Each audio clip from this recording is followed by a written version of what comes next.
We are a nonprofit community development financial institution, which means that we work within the community to help the community. We're not a bank, but we are a lender. So we spend a lot of our time and resources on making sure that you as small business owners have access to capital through us.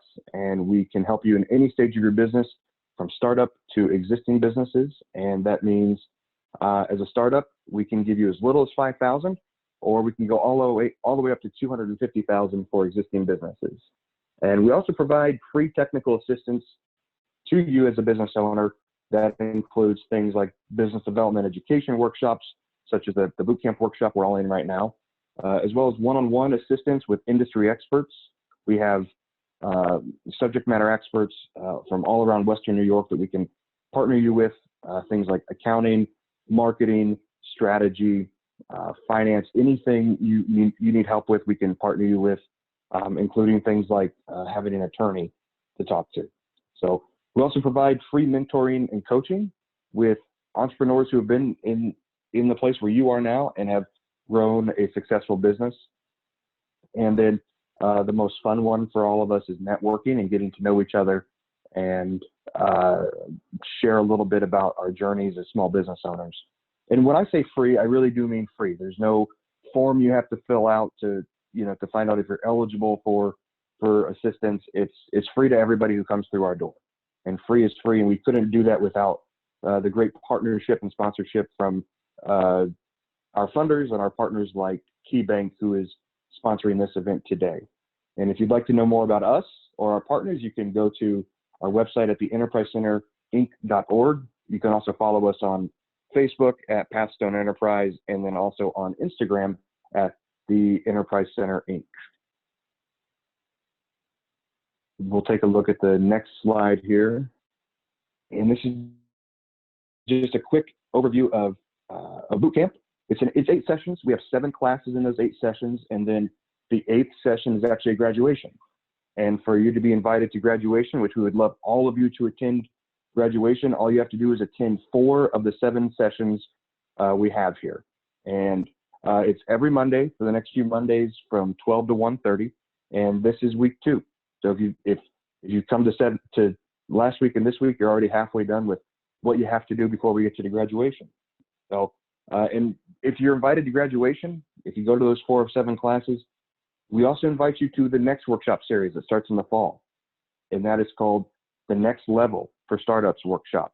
And that takes us into kind of the next phase of building your business and a little more in depth. And there's some more mindset programs in there and how to think like a business owner.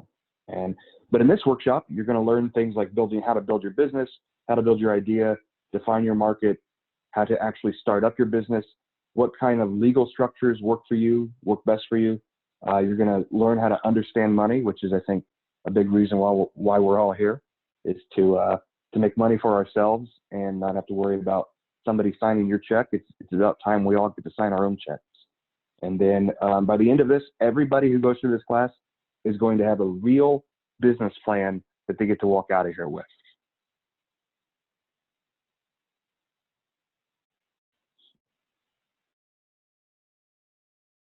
So like I said, before we started here, I want to give everybody a chance to tell us a little bit about yourself in the chat. If you haven't done that already, go ahead and tell us a little bit about yourself in the chat. Take a couple seconds to tell us your name, the name of your business, and then what your business or business idea is. We'd love to hear about that. And while you're doing that, I'm going to go to the next slide here and introduce our incredible presenter today, Sandra Courtney. She is the small business librarian at the Buffalo and Erie County Public Library here in Buffalo. She's going to be talking a lot about how to identify your target market and then what resources to use to do so, and then how to research who you're trying to reach. And Sandra is she's remarkable. I have heard I've heard high praises about Sandra for weeks now as we build up to this. So I am looking forward to the presentation just as much as anybody. So you guys are in for a real treat. And with that, I'm going to go ahead and allow Sandra to take the reins here and walk us through how to define our target market and how to research that. Well, thank you. Adam, I'll have to send you the check in the mail for that wonderful introduction. Oh my goodness. I want to first thank all of the attendees for coming today. You could be doing anything today. We are so blessed that you have chosen to be here today. I'd like to thank Pastone for inviting Buffalo and the Erie County Public Library to share some resources with you that we hope that are going to be very helpful, especially as you're planning, doing your business plan. The library is here to give you the kinds of support for information that you're going to need. But what I really love about our library is that the information is free, okay? Free is good. And when you're starting a new business, because there are going to be costs with so many other things, to be able to get free information is great. The library has 37 branches throughout Erie County, so hopefully there's one by you. I do understand we have people who are, I think from California, all over the place. So I want to give a shout out to your local libraries because I want you to check them because they may have these resources for you as well. Okay, let's go to the next slide. Today, we're going to talk about marketing resources from the library. And again, these resources that I'm going to share with you, they're free resources. We're scratching just a little of this today. We have so much here. This would just take too long to go over all the kinds of resources that are available to you. But today we're just going to concentrate on a particular focus, and we'll talk about that as we go on. So today we're going to talk about what is market research and why is it important, and share with you some of the resources that we do have at the library. Next one.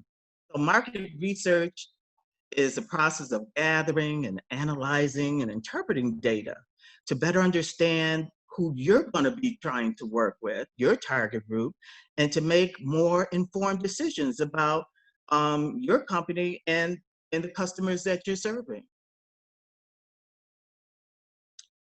Why is it important?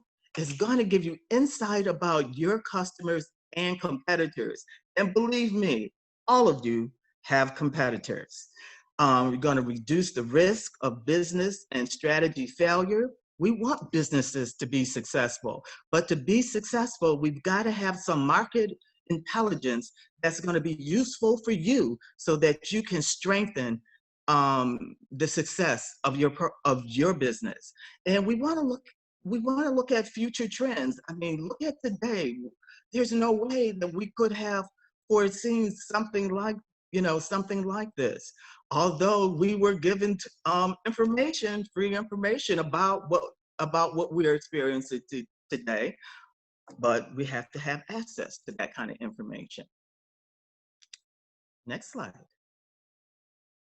So the purpose of market research,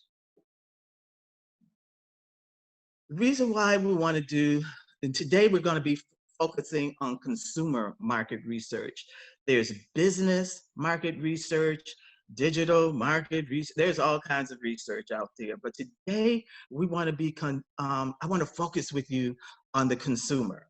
And why do we need to have this kind of information? First of all, is there a market for your business? You want to know, some of you have great ideas, but is there a market for your business?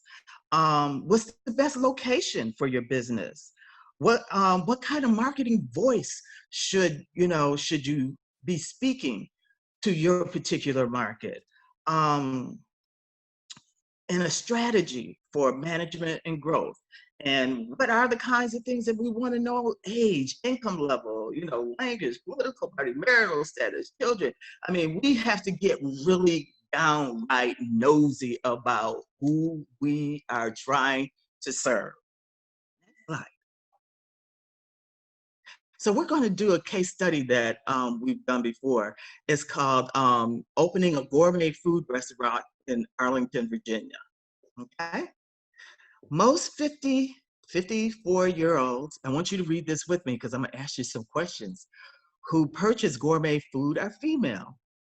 People who purchase gourmet food who are 50 to 54 and live in the zip code 22207 have incomes, home incomes of $300,000 to $399,000. The majority of 50 to 54-year-old married females in Arlington, Virginia, who purchase gourmet food, live in the zip code 22207, and have children. Next slide. What variables, I want you in the chat, I want you to type out what variables or criteria are in this ideal client description. Read it. For example, age is one. What are some of the other variables that you see in this ideal client description? Where they live Yes. at. Yes, I'm seeing gender, income, age. Yes. Zip code, location, marital status. Okay, this is good. So when we talk about an ideal client, this is when we did the research, this is what we found in terms of numbers. But will there be people who don't fit this particular ideal client? Of course. There are going to be people who are younger than 50, people who may make less than 300,000 or make more. Some who are married and some who don't have children. But when we do the research, we want to just get that picture of how what that ideal client looks like. Next slide. Where do you get this type of information? Okay, and there's all kinds of places that you can get this information. But today we're going to deal with a database called Reference USA. And the way that I like to explain it, it's like Reference USA is an umbrella. And under that umbrella are 10 different types of databases.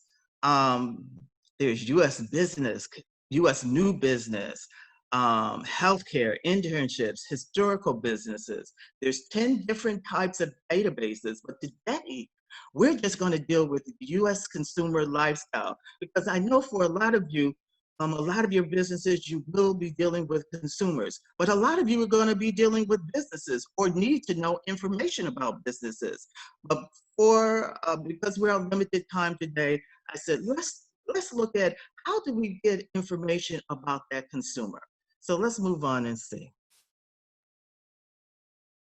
If you're at the Buffalo Library, you're going to go to our website, which is www.buffalolib.org. It gets updated. Somebody asked information monthly. To get to this database, when you come to our website, you'll see the arrow that says Research and Resources. You want to go there. Next page.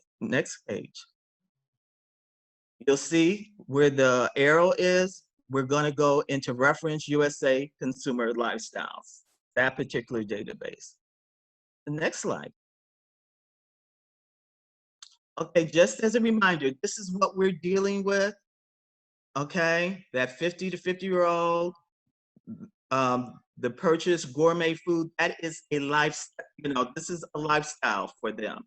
Each one of you, as I was looking in the chat, a lot of your customers have a lifestyle, whether it's in sports, whether it's trauma, whether it's marketing.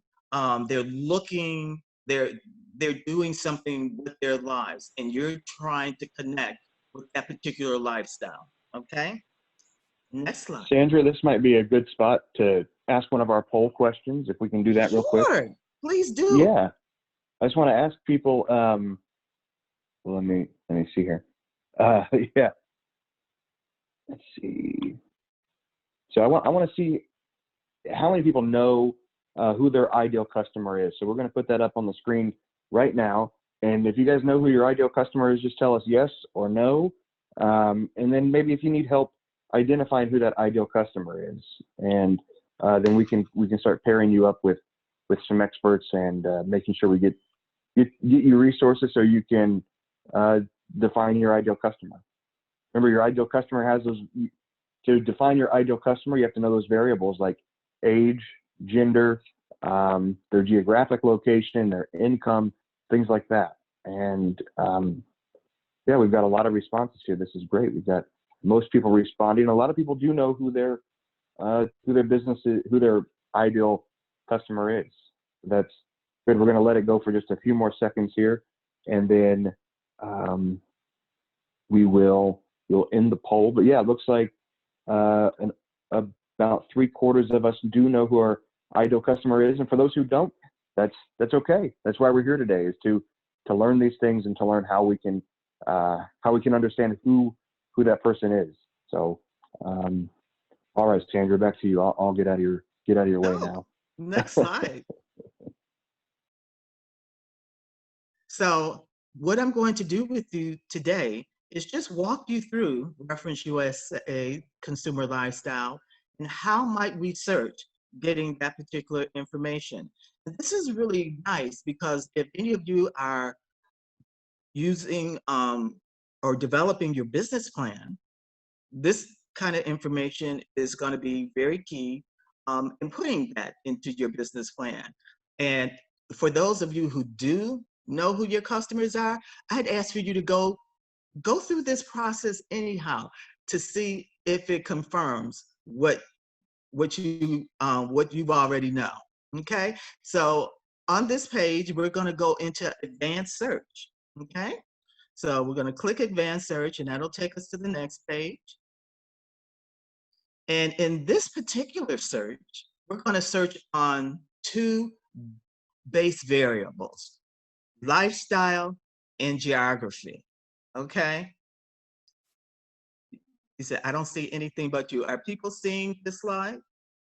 Let us know if you're seeing this slide, because we have someone who's not. Yeah, okay. Yeah, a lot of people are seeing this slide.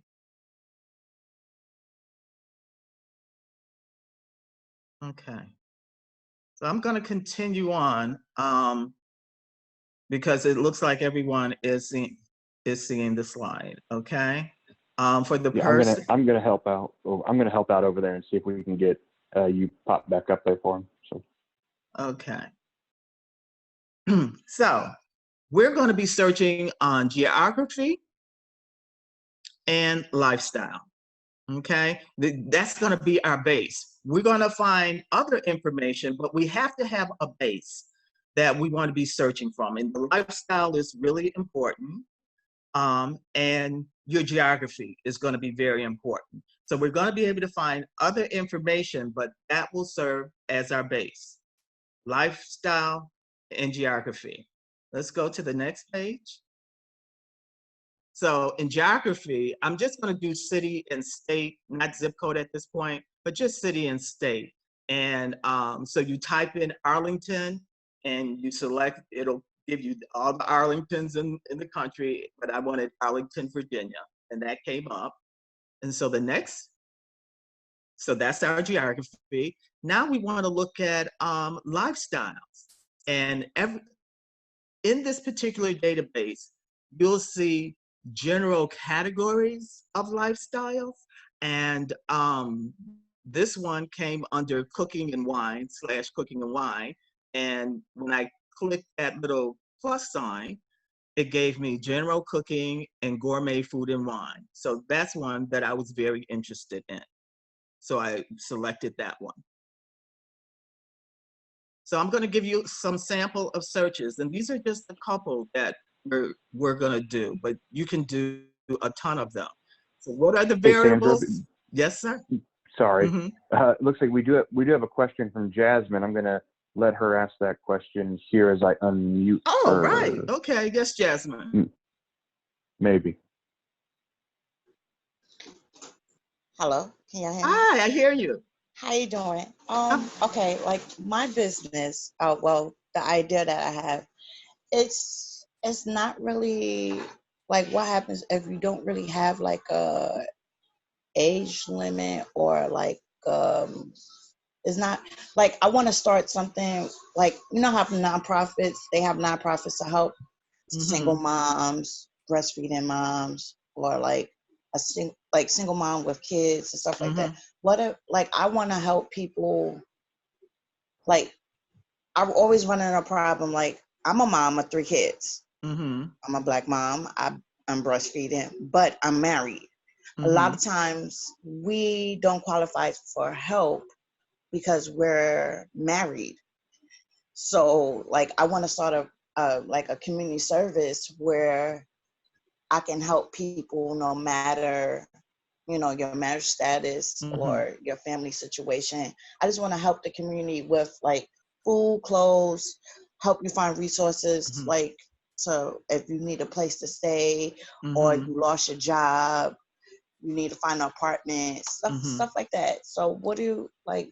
Where do Okay. I fall into the gap? That's what I wanted to ask. The way that we approach a program like yours, you just listed out maybe 4 different things. Yeah. Okay. We take one at a time. Okay. You take one at a time. And it's interesting, you gave some variables. We need to look at those variables. Unmarried, particular age, you know, where are they falling? What zip codes are we, you know, we need to focus on each issue that you've identified. You've just sort of lumped them all together. We have to separate them out and evaluate them. There are other places that are also serving those populations. We want to look at your competition, like, you know, what are they doing? What aren't they doing? You know, is there something unique about what you want to do that's going to be different from what they're going to do? For example, you said, I'm married, so I don't, you know, I don't qualify, okay? So you might want to, you know, the uniqueness of yours might be to serve those who are married with X, Y, and Z issues and qualify. You see what I'm saying? That's going to make you different. Okay. Okay, so for you, we're going to break each one down. We can't do them all together. We need to look at them separately. Does that make sense? Yes. Okay. Thank you. Good You're question. welcome. So, question, what variables are we searching on? Just put in the chat, geography and what else?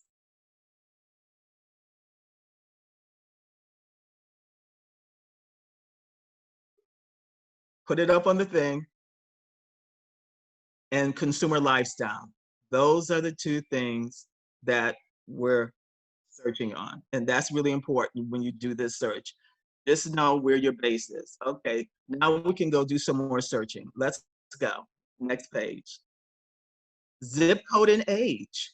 Okay, what I'm asking this program to do with the lifestyle of gourmet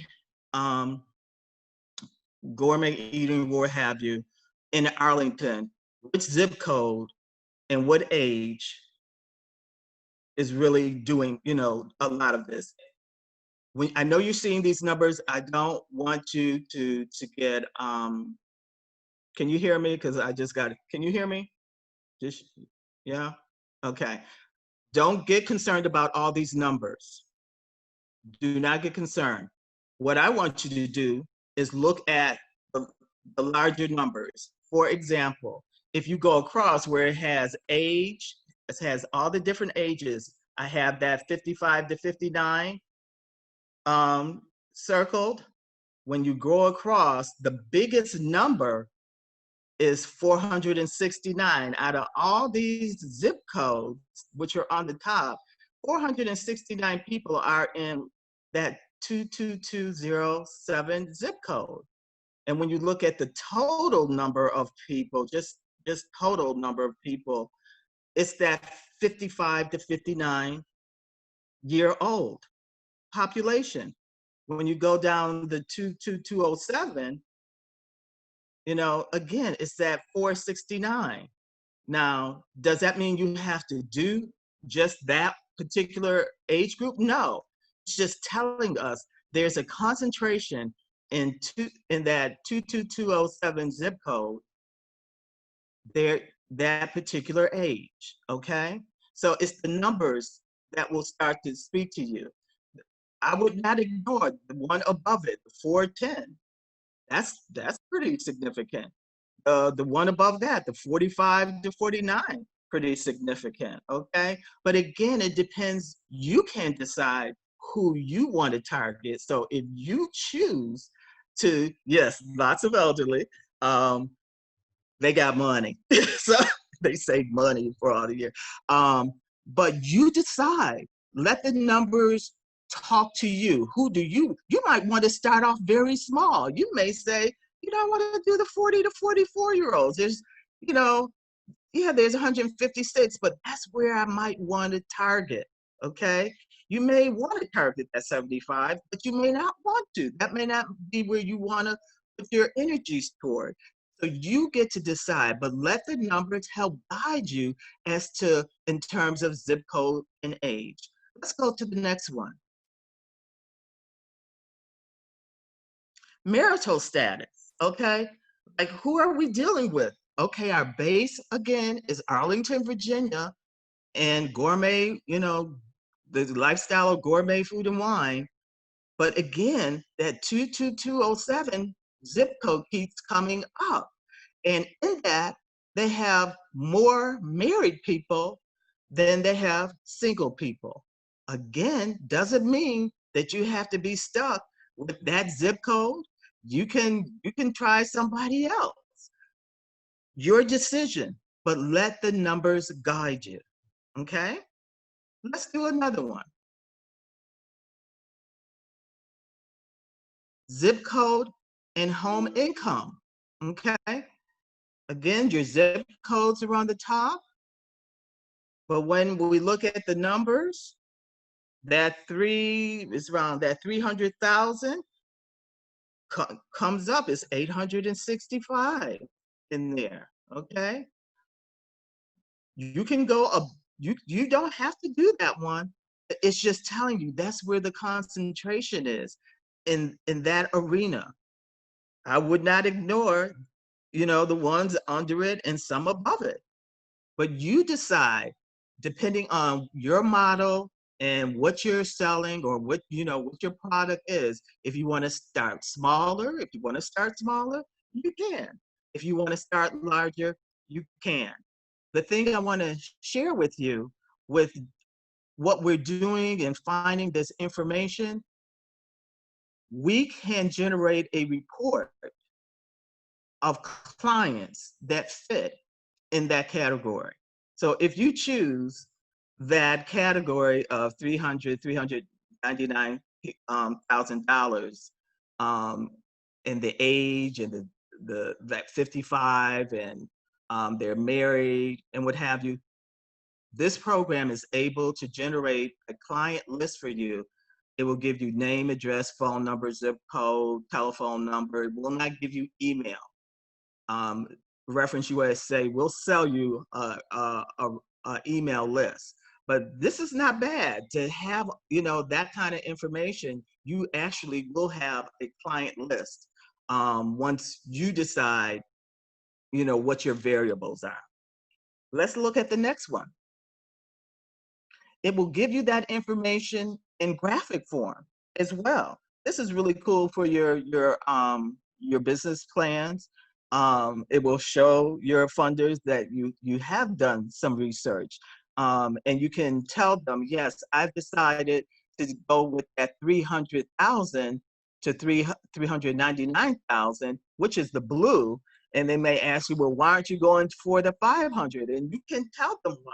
You can say, I prefer to work with this age group,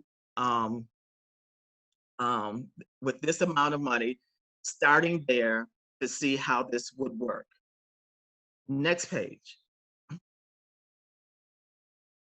It will also give it to you in a barcode. This one is about estimated home income, and it shows you the number of people who are in that 500,000, which is like around 164, the 300,000 in that around 112, and this is again in that 2707 zip code with a lifestyle, of gourmet. So it's giving you some numbers and it's giving you some visuals, okay? So this is what it looks like, okay, when you get that list. And when you click in, it gives you information about the person, where they are, married, the whole shot, whoops, their lifestyle, how much their income is. This is, you know, more information about how much they make and their home value. The next page is, I like this page. I really do, because you want to know what other things are they involved in, okay? Like this person is into internet use and they're into book buying. So now you're starting to get a picture of what this person, we're getting that persona, you know?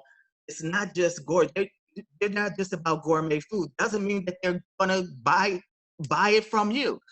But now we need to develop the persona. And that's why I'm so glad our next speaker is going to be coming and talking to you about sales and connecting with people, because you're going to have to dig deeper about them. You're going to have to dig deeper, not only about them, but about businesses that are doing that business as well, other than you. Okay. So when you get into that lifestyle interest, don't just overlook it.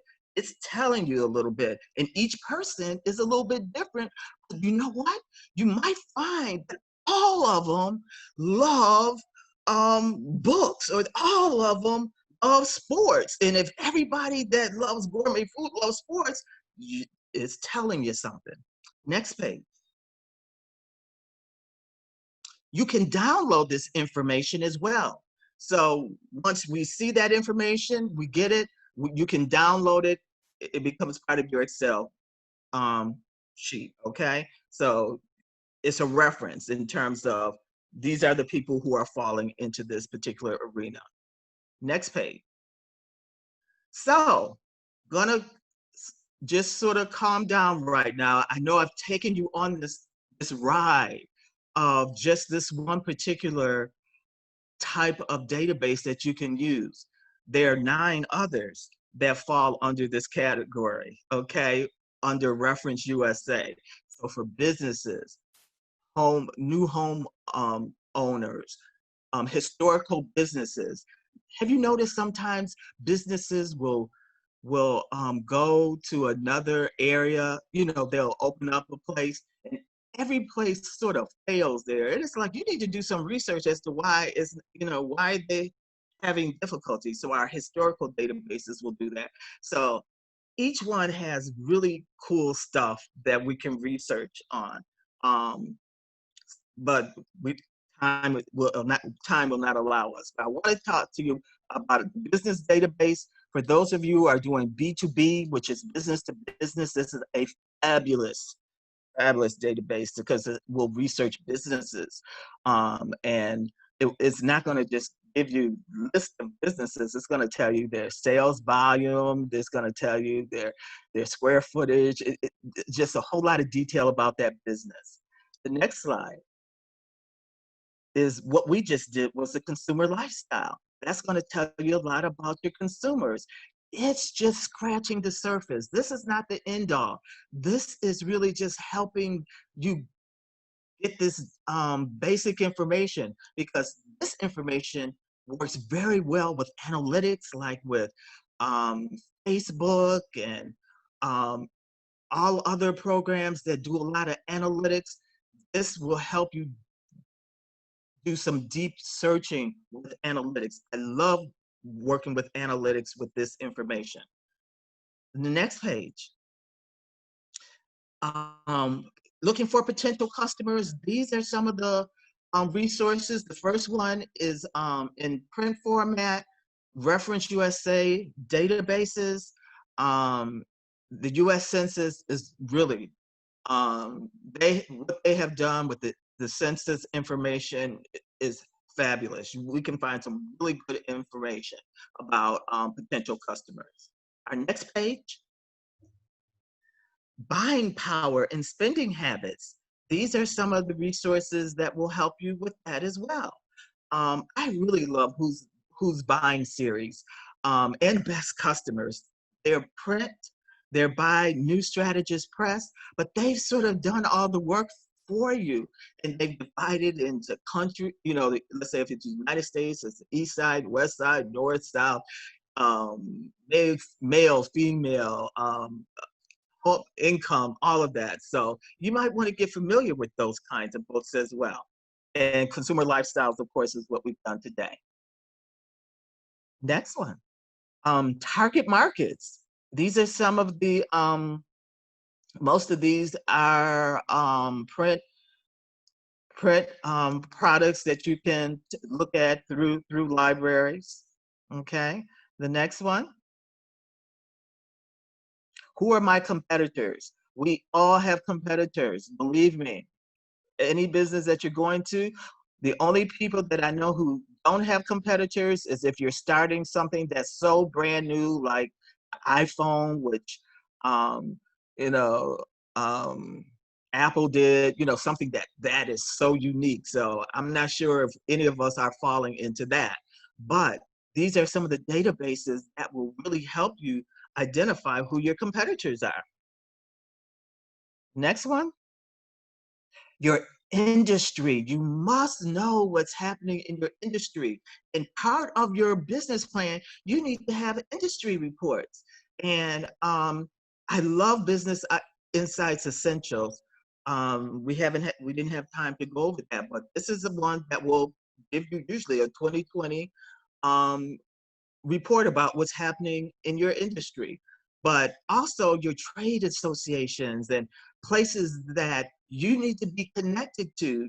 These are the people who are talking about, the things, whether it's bowling, they have the bowling association, they've got the sports association, they've got basketball associations, and I mean, everybody has an association, and we usually can get a lot of information about what's happening in these associations through that database. So I really like Business Insights Essential. It's a really nice one to know.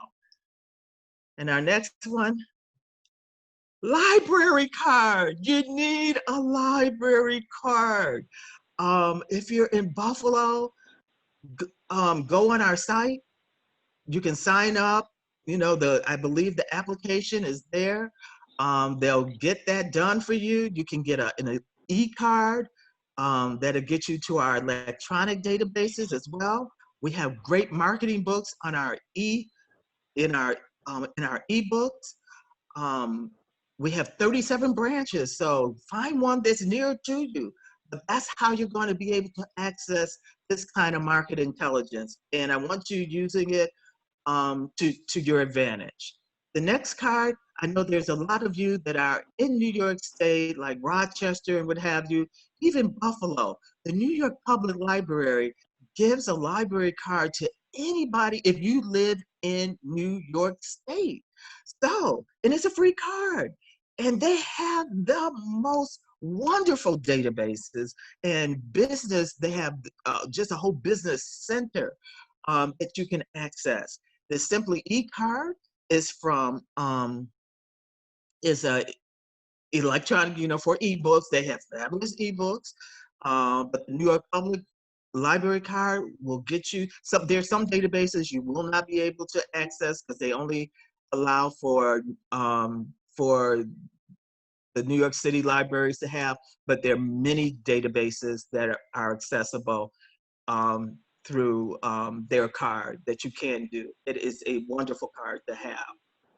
So, Sandra, can you access those resources from your home online? Those databases, can you access those databases from home if you have a library card? Yes.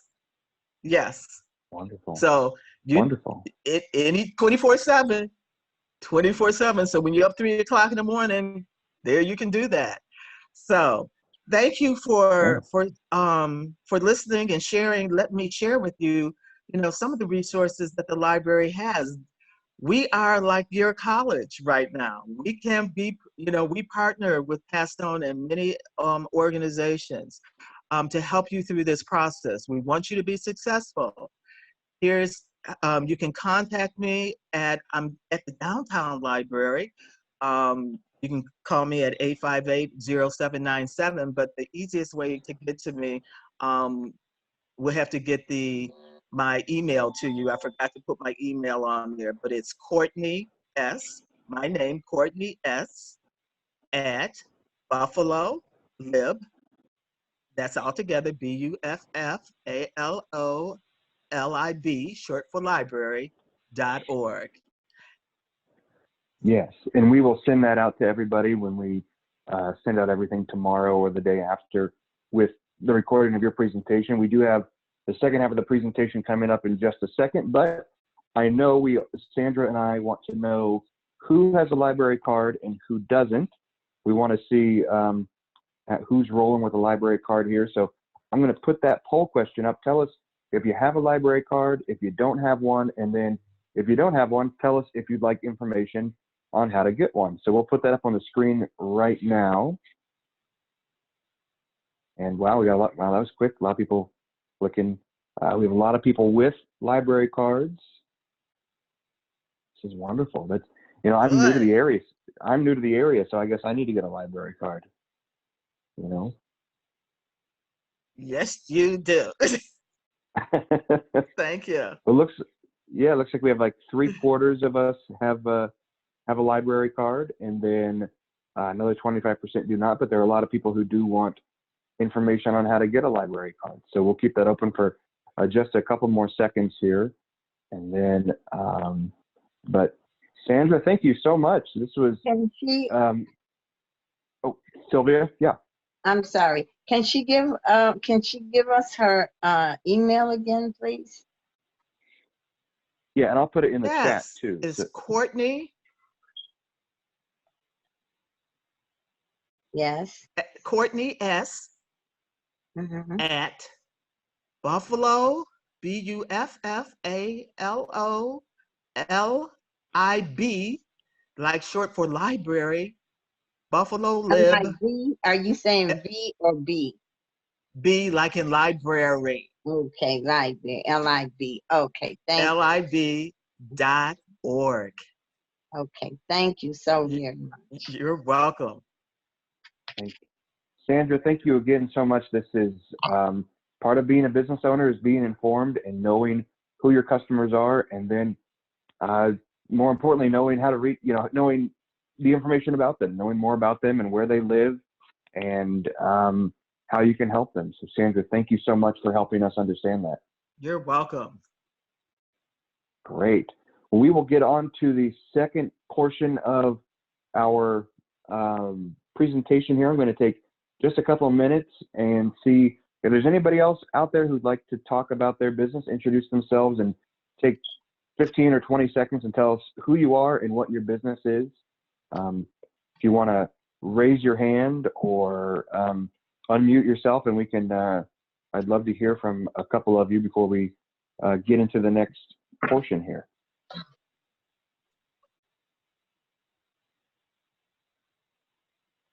So, Ruthie Harris, let's see here. How are you? I'm doing good this afternoon. How are you doing? Doing well. How can what can you tell us about your business? Basically, I had originally started my DBA back in 2015, and I did it without doing the prep work. So I kind of went into it a lot blindly. My primary business is being a virtual administrative assistant, which gave a pretty good edge of being able to work remotely or with clients in the Western New York area. Wonderful. Great. And what phase of the business ownership process are you in? How long have you been doing this? I did it for about, to be honest, I'm in like a rebuilding phase. I did it for about 2.5 years. It was, I would say, moderately successful. I ran into a couple brick walls, and that's where I was just like, threw my hands up in there. I was like, I don't know what to do at this point. So I'm really very good about this course. Because then I'll be able to kind of go in it with like my eyes open, more educated, and hopefully round 2 will be a better, better outcome this time around. Yeah. Stay in business. So, keeping with today's theme, who is your target market? Who's your ideal client? Just going off the top of my head, I think I feel that it's individual and small business owners, because of what I find is that that's where the gap is. You know, sometimes like a small business owner doesn't want to hire a full-time employee for a short-term project or marketing Yeah. project or whatever type it might be. Individuals that maybe in between phases are just too bogged down with work and family life that they need an assistant to do various tasks that they just can't get around to, whether it's clerical or with their mail or something like that. Okay. And if people want to hire you to or bring you on as an admin assistant for their business, how can they get a hold of you?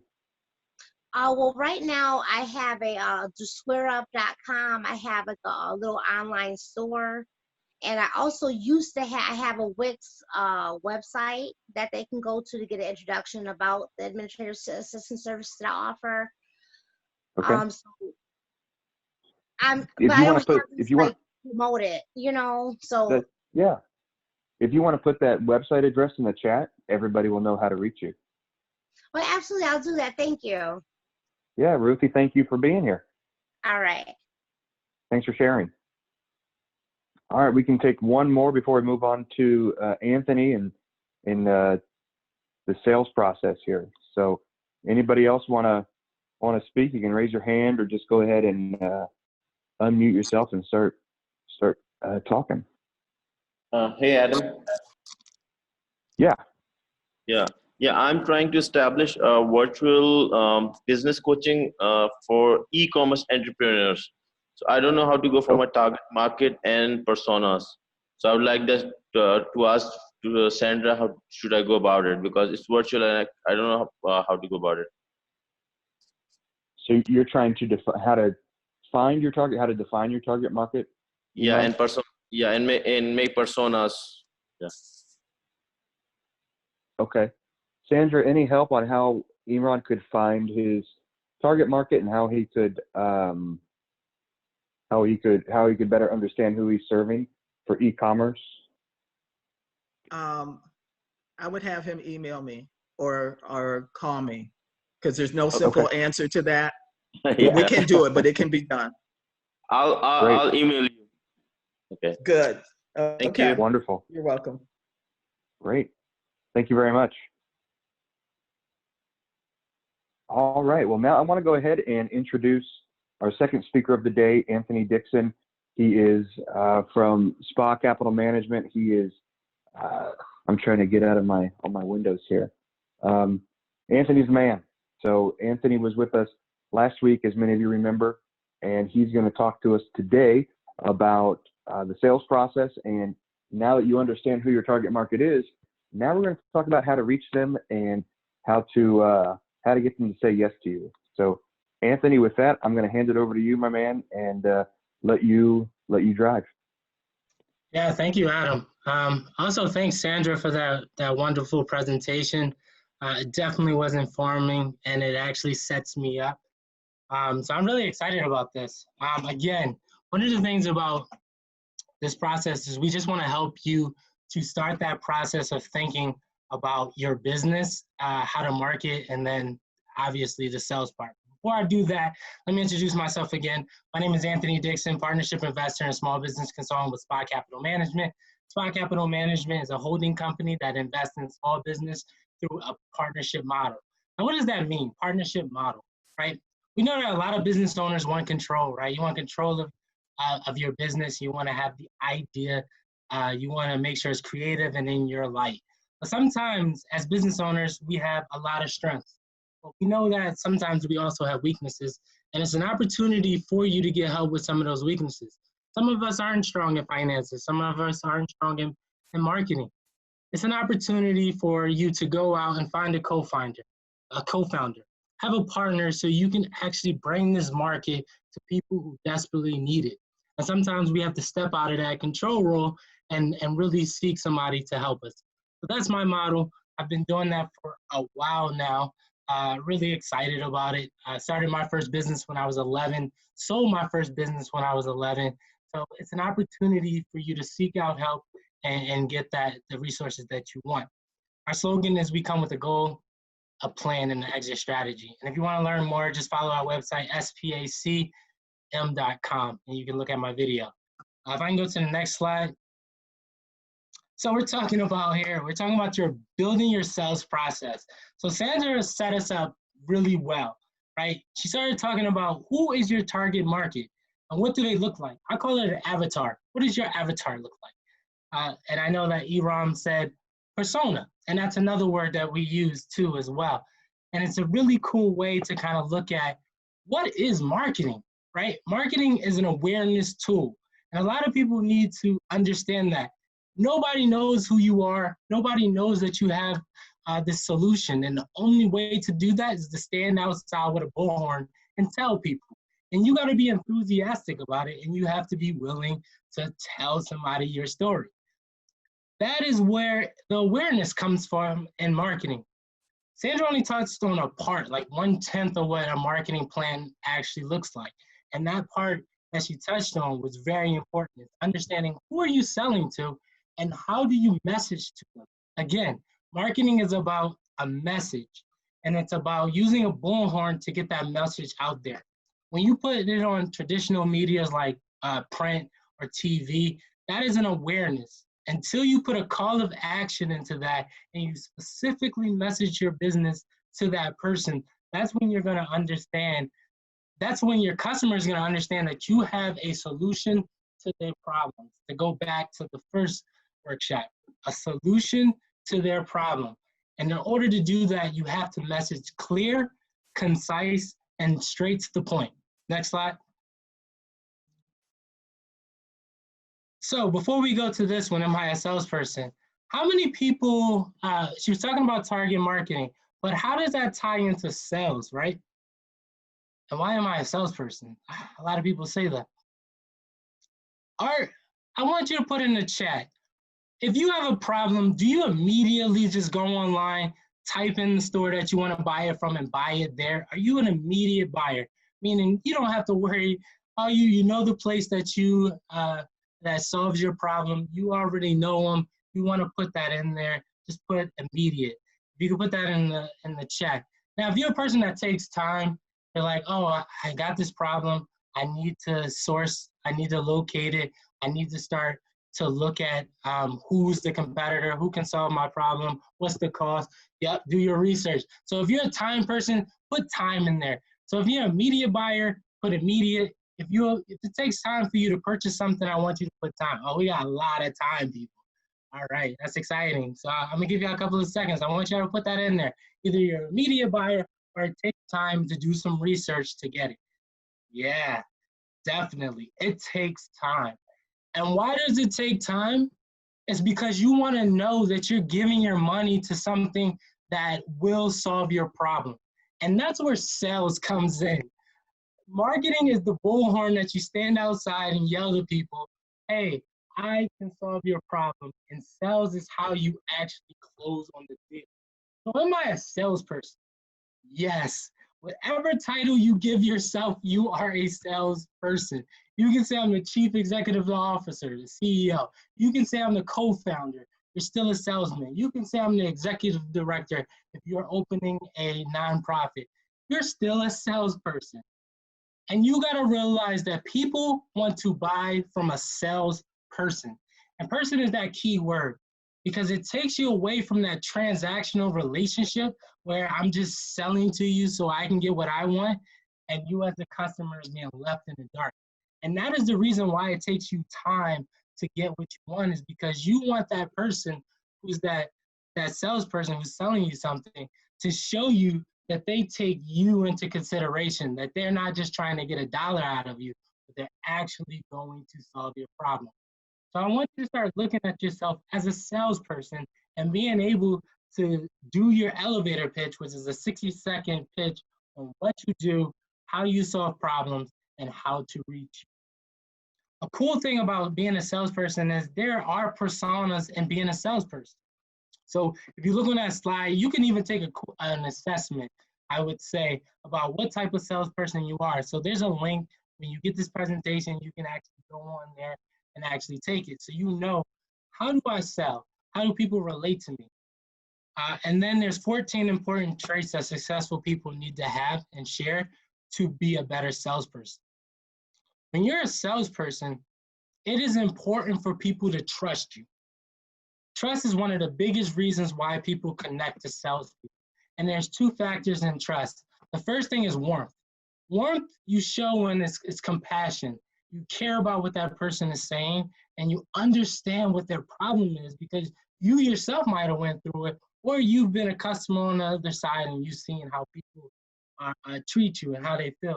So people want that warmth from you. They want to understand that you understand what their problem is and that you are selling them a solution that works well for them. And that is super important to show that warmth. The second part is competence. So they want to make sure that you are competent. So when you say, I have this product or service that helps you, you're confident. You know how to deliver on that promise and on that expectation. Do people seem to be most resilient being in sell mode? No, it depends on it depends on the person, right? Resilience is built on like this persona that you build up, right? And that depends on what kind of salesperson you are. I'm a soft closer. So I'm not a hard closer, and a hard closer is a person that's on you all the time, that's trying to hit the data and the numbers. I present the facts to you, and then I say, hey, are you ready to make that decision? No, but then there's a time for you to come back to me after doing your research and doing more and figuring out where this makes sense. And if there's any questions that you have, I will definitely follow up with you. So it depends on your persona and how you are as a salesperson. Good question. So one of the things is, again, you have to know that you're a salesperson, and anything you do and being that salesperson means you need to deliver on that customer need. Not on what you need, but on what they need. Next slide. So now that you know that you're a salesperson, you got to realize they don't buy today. Has anybody ever talked to a person you thought you did the best presentation ever, and then you go in and you say, hey, do I have your sales? And they say, no. Does anybody ever experience that? You can say yes in the comments or no, I've never felt that. But yes, they do not buy that, right? It's frustrating. It makes you feel like you've done something wrong, but you didn't. You did nothing wrong. What you have to understand is they don't buy just today because they're still in their process. Next slide. They are within a buying journey or a buying cycle. Has anybody heard of a buying journey and buying cycle before? You can put yes in there if you have. And the reason why this is important is because as you're building your sales presentation, you actually have to know where they are. They're not going to get to an easy yes. And I can see a lot of people knew this. That's excellent. But as you build your sales process, you got to be able to speak to where they are. The first thing that they're at is that awareness of need, that marketing, right? You took your bullhorn and you said, hey, I have this solution. This is how I use it. And now as they think about it, they're like, wow, I do have this need. And the next thing they're going to do is just like you, they're going to take that time to resource. So you have to look at it actively. And this is a classic sales process. Look at the actual need, qualify them, and we'll get to qualifying questions and how to qualify them. And then as they go on that journey, you have to keep your sales process where they are. Every customer that you're talking to is in a different stage. Now people say, well, does this work for B2C customers? Yes. If somebody walks into your storefront in your retail, they are in that same buying journey. More or less, they're price hunting. They're trying to see, are you cheaper in this store or is it cheaper to go online? What's the benefit of buying online? It might be cheaper, but it might take a longer time. So how you talk to them and engage where they are to see if it's something that they need right now or if it's something that they need over time. So having that information is very important. Yeah, she definitely has a bachelor's in marketing. So you can help me out with this as well, Ms. Williams. And so as you go there, you have to have a strategy to meet that customer where they are. And that buying journey at the end will come from you asking for that sale. Next click. So what is the 7x7 rule? Now, a lot of people see this rule and it's the 7-touch rule. Now, any rule that you see is a scientific hypothesis. It means that somebody tested it and they got this data, but it changes over time. I know that sometimes it goes up to like 10 touches or 13 touches, or it just keeps increasing on more and more activities that we're doing with our cell phones or technology. But what is the 7x7 rule? The marketing rule of 7 states that a prospect needs to hear from you a message of at least 7 times before they take action to buy your product and your services. And how does that work? So let's say you go to Target. I like Target better than any other department stores. Target is very good at this. So you go to Target, you start to shop around, you put things in your cart. Now you get distracted. Life happens, right? Your daughter comes in, your son comes in with their homework, you got to run out to the store, and you don't finish that transaction. The next thing Target will do is they will send an email to you saying, hey, did you know that you left something inside of your cart? That's touch number 1. Then what they'll do is you'll go back to their website and they'll show a disclaimer at the bottom that says, hey, are you okay with us putting a cookie on your computer? And a lot of people, and that's not a cookie you eat, right? It's actually a digital link that shows where you go in the digital world. And everybody asks for this because they want to get that data to show where you're going. And so when you go off of Target's website and you go onto like your news article, right in that left-hand corner, in that box, we call that a digital display or a banner ad, they'll show you a Target ad. They're telling you again, they're messing, and that's touch number 2. Now let's say you go to a competitor. You go to a Walmart. After you go off a Walmart site, you go back to that news article or any other article that has a display ad, and you think that Walmart ad is coming up? No. What Target will do is called a geofence. They will block other competitors from seeing or talking to you just for a while, and it's a duration time, just so they can get you to finish that transaction in that cart. So marketing, again, is not just telling them once, hey, I got a 50% sale, come shop with me. It's, hey, I got a 50% off sale on the things that you need. Do you need toothpaste? Do you need soap? Do you need PPE equipment? That is their messaging directly to your need with a solution. And then they're continuing to talk to you as you go through that buying journey. Next slide. That's clear, right? Thumbs up. I mean, give me you can do a thumbs up in your reaction. Maybe or give me a thumbs up in the chat if you can do that, or a yes. Is this starting to be clear, starting to work? Yeah, starting to go into your head, starting to connect why we look at that target market, because we want to directly speak to them. And going back to Jasmine's question, she asked, well, I sell to everybody, right? Or everybody has this. But when you go to foundations who are people with money, they're going to want to know exactly where their money is going. They're like, who do we see? Because when you are a nonprofit, you actually have to do reports to people who give you money to make sure that they'll fund you again, to see how much impact you're having. So that's that sales process again. So knowing your target audience gives you an idea to go, hey, we are helping this demographics during this time as they are starting to see about breastfeeding. So actually target marketing is for you. Another reason why you need targeted marketing is there's 330 million people in the United States today. If you look at, and Ms. Williams can tell you what this means, cost of acquisition. Cost of acquisition is how much money does it take for you to get one customer. And so if it takes $1 to get a customer, do you really have $330 million to spend today to get everybody to buy from you? You don't. So the more you're targeted, the more messaging is clear and focused, the more people who will buy from you today and go through that journey will actually get your message and translate that into a sale. So it's really, really important for you to understand why your target market and then how to sell to them. So if we look at this slide, the 5-step sales process. The first way that funding is a must, exactly. And it's super important for you to be very, very diligent with your budget. He was also a realist about what was possible. Somebody was coming in the comments. It's symbolic of how far America can come. Oh, just somebody clicked off of mute. But if you have a question, definitely ask me. Again, you want to be targeted in how you spend your marketing dollars. And it's super important to know and message to them. So now you have a person in your buying cycle. What's the first thing you want to do?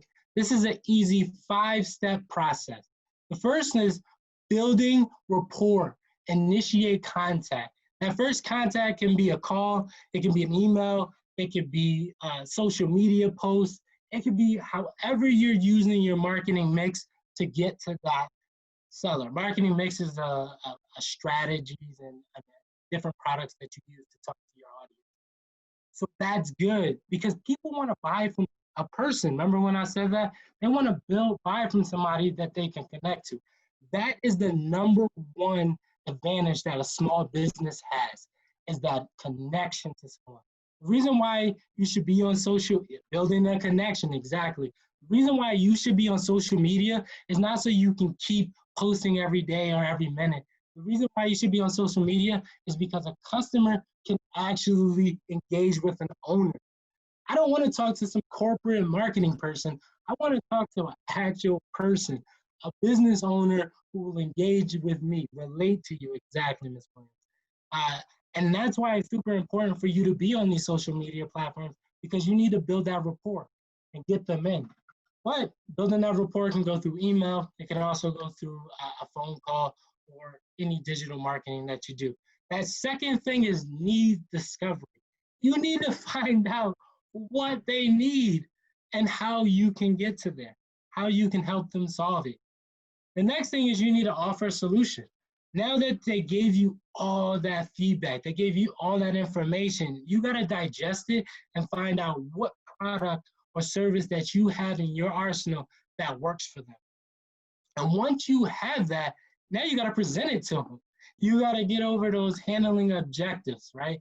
They're going to say, well, it's caused, or, well, I need it in a certain time.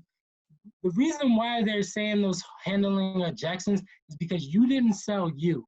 You didn't tell them how this will help them and how you are going to engage them and be that one person that they need, but also confident to make it happen. And then the end of it is you need to ask for that sale. A lot of people take a little time and they don't actually ask for the sale. So make sure you do that as well. And then this is the fifth crucial thing, follow up. Now, a lot of people don't like to follow up is because they think they did something wrong. But following up is crucial. You want to hear that feedback that you did something wrong, because then you can fix it. If you go silent, you know how they're going to show you that you messed up. Ms. Williams, do you know how they show you that you messed up? How do they show you that they follow up is following through? But how do they show you that you didn't solve their problem and they're not going to buy from you? Yeah, they don't come back exactly as they will not come back.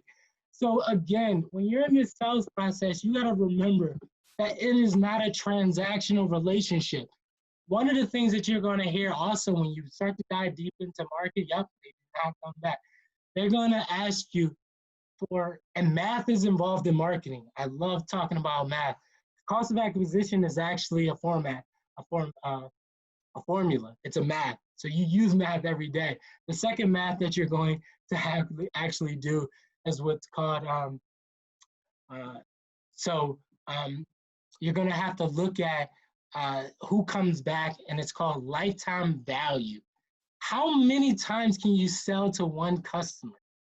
That's what you want to determine. And if you know your target market, you can sell to a person for the lifetime of your business. That's more important than selling one. It'd be great to sell to that same person over the lifetime of your business because they understand who you are. They dog you out every chance they get. Exactly. And that's super important. If you're not on Yelp, if you're not on Google reviews, that is where you actually engage with these people. And good one, Dan, about telling them, hey, I messed up. Give me a second chance. Let me give this opportunity to come back and try me out again. This time it's free. Give me that second chance. Customer service is exactly the experience that they want to have. Next slide, please. So this is an effective sales plan. I'm not going to read it off to you because I know everybody can actually sell.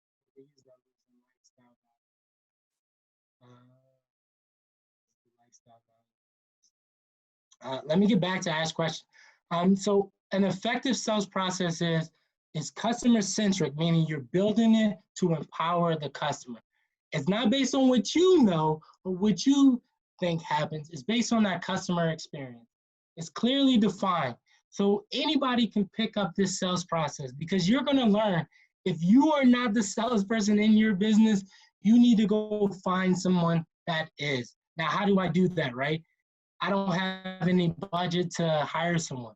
There's all kinds of gig economies. There's networking events to find co-founders. There's always ways to go. There's 1099s, which are contractors. There's organizations that you can use. And there's also what we call CPMs, customer relation management software that you can use. So there's always a way for you to build an effective sales process. It got to be replicable. So anybody that takes over your sales process has to be able to do it. Now, it doesn't mean that they're going to follow it word from word. It means that they can actually look at it and apply it to their personality and their style. It's important that you sell to your style and not trying to be somebody else, because that's when you're not going to come off as warm. You're not going to come off as confident. It's predictable, meaning that people understand the next step. They're like, hey, I'm here. I can understand the next step. So that's really good. Goal-oriented. That means that anybody can understand the value of why you're doing it this way, because you're ultimately trying to increase your sales, which is a marketing plan that you want to start to put in your business model. It's measurable. We're going back to that math. Math is super important because you want to be able to tell people your results. You can say it in words, but people like to look at statistics and numbers, especially when you're a B2B salesman, because they want logic. They want you to sell using logic data. And so it's super important when you're a B2B salesman that you use that information to your advantage. Even when you're a B2C, over my 30 years, I've had this kind of customer, and this is the best way that I've seen it work for them. Again, you're telling them about your experience, but you're relaying it to their story and their experience. And then the last one is adaptable, meaning that anybody can adapt the sales process and that it's flexible. It can change on a dime. If you're a stagnant leader, it's not going to be really good for your business. You need to be able that things can change, like COVID. You went from selling in person to selling online. And so those are two different ways that you need to sell. Next slide. Still good? Everybody's good? Give me a yes or a thumbs up. I can't see it, but yes, we're still good. We're still moving. Cool. One of the crucial things that I always ask one of my mentees that I'm talking to when they're talking about, I could not sell this person, did you qualify them first? You wasted a lot of time with this one buyer when you could have moved on to the next one. And the best way to do that is to qualify them. A simple question, and I'm going to read this because it's really crucial that you understand. Qualifying questions are designed to help you effectively collect specific and useful information. They're a critical tool. Correctly used, they help you to determine if you have a viable prospect or a valid prospect. And again, identify potential roadblocks in the sales process. You need to ask questions. And this question, hello, my name is Anthony, as people walk into your store or they call you on the phone, or if they reach out to you, is this your first time with us? Yes. Great. How did you hear about us? You notice how every time in the workshop, Paths don't ask you how did you hear about them. The reason why, they're measuring their marketing. They're trying to see where to put their marketing dollars in effectively. And more or less, they're going to give Duncan that money because he is driving that resources for them. If you were saying, well, it's traditional media, like newspapers or TV, then they'll put their money into that. And that'll be their messaging. And then as you come in, they know that that's how they should be communicating with their bullhorn. And you should be doing the same thing, asking these qualifying questions to determine how people know about you and what they're actually trying to do. Are you looking to buy today? If we can solve that problem, that's direct, that's straight to the point. Oh, you're just looking, great. So what do I need to save you? Do I need to save you time? Do I need to save you cost? Or do I need to save you quality? Now remember, those are three things: time, quality, and cost. But studies that show you can't have all three. You can only have two of those. So you can have time and cost, you can have time and quality, you can have quality and cost, but you can't have all three of those things. And the reason why is because that would be, you can't give somebody something that's low cost, good quality, plus deliver it in 2 days. Now you see, well, what about Amazon? Well, Amazon knew that to prove their concept, proof of concept, never term word, proof of concept is how you see if you have a valuable business that's driving in cash flow, and that's where a lot of businesses start. He wanted to sell books. He knew that books weren't online, and he wanted just to prove the concept that the stagnant thing that people want is time. And I see it now that our economy is called the convenient economy. He knew that everybody wanted time. They didn't care, not necessarily about cost sometimes, and they didn't really care about quality, but he knew that a stagnant was time. So when he messaged to people, what is he telling you? That he can save you time. If you have Prime, you pay a little bit more, we'll give you products that are quality at a faster rate. So understanding and asking these critical questions to your customers will give you that time back so you can actually effectively sell to them more. Next slide. And I will try to speed this up. Oh, I'm over. All right, this is the last slide before I move on. Sorry again for going over the time, but I get super passionate. Do not be afraid to say no or hear the word no. In so many sales process, what I see is people are scared to hear the word no. No is the word you actually want. And you might have heard this a lot of times. Why would I want to hear no? It's because that person is direct and clear, and they're saying, move away from me and go to someone else. And it's super important for you to hear that no, because now it allows you to stop wasting time with a maybe or I need to think about it for 2 weeks and go there. And hearing that direct no is something super important. So, and don't be afraid to say no as well, because I hear a lot of people, they get all these calls and inundated with all these things and they don't say no. No, I can't do that, but I know somebody that can. No, I don't provide that service, but again, I know somebody that can. No, I can't do that, and being okay with hearing that and saying that. Next slide. Thank you. Sorry again for going over. I hope that was quick, fast, and easy for you to understand. And I'm super important to hear some questions if you have them, if you could stick on. And again, thank you again for Babstone and everyone else. Anthony, that was great. Thank you so much. Don't worry about going over. That was everybody stuck around, so there's and it's because of the great content. So thank you again for that. If you guys have questions, feel free to put them down in the comments, or you can kind of reach out now. And if you need to unmute yourself to ask a question, go ahead and do that, and I can. We'll make sure you get a few seconds here to ask questions. Before we call on the first person for a question, remember, because you're here, we want to buy you lunch. So lunch is on us, and we will have you put it down in the chat here. If you're in Buffalo, we will send you a voucher for either Manna or Taste of Siam, and then if you're in Rochester, we'll send you a meal voucher for Damn Good Chicken or Peppa Pot. Go ahead and put that in the chat. Yeah. Adam, I didn't get my voucher from last week. Okay, Jasmine, I can. I'll make a note of that, and we'll see how we can get that to you. Okay. Okay. I apologize for that. We'll take care of that, and we'll have it out to you when we send you this other one. Okay. Okay. Thank you. All right. Great. Now, does anybody have any questions for Anthony or for Sandra or myself before we get to the last couple kind of wrap-up slides here?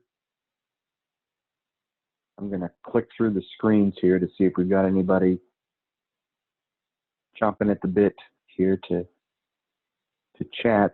But well, again, I want to thank Anthony and Sandra for their incredible presentations and all the knowledge they have imparted onto us. And now it's our jobs to go out and use that knowledge and grow our businesses. And remember, we need to identify, understand who our target market is. And then once we do that, it's time to go and capitalize on that and have sell to them and get them to say yes to us. Remember that, no doesn't mean no. It just means, overcome these objections and get to yes. So I'm going to go through the chat here real quick and see. We had a couple questions maybe come in. We had a few folks who didn't get their voucher for last week, and we will make sure we get those to you. If you guys want to, if anybody else didn't get the voucher for last week, please put that in the chat below, and we'll make sure we get that to you. So, so next week, what we will do is we're going to talk about the legal formation of your business. Should you be an LLC? Should you stay a sole proprietorship? Should you graduate to that S Corp or C Corp? Are you a nonprofit?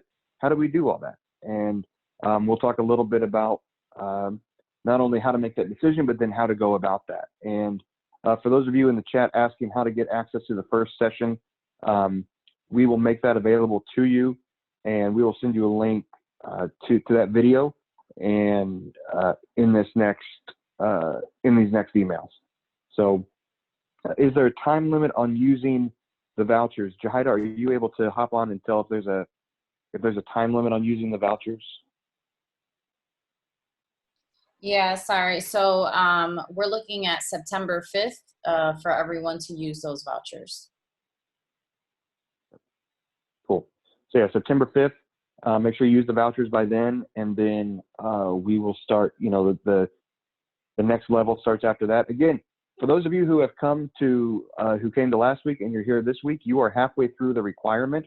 We'd love to see you for all 7, but if you make it to 4, you get to graduate, and then we also invite you to Next Level, which is another totally free series where we talk about the next level of business ownership and starting up your business. So I'll go to the next slide here to, I guess, promote what we have going on in the next coming days, the next coming weeks,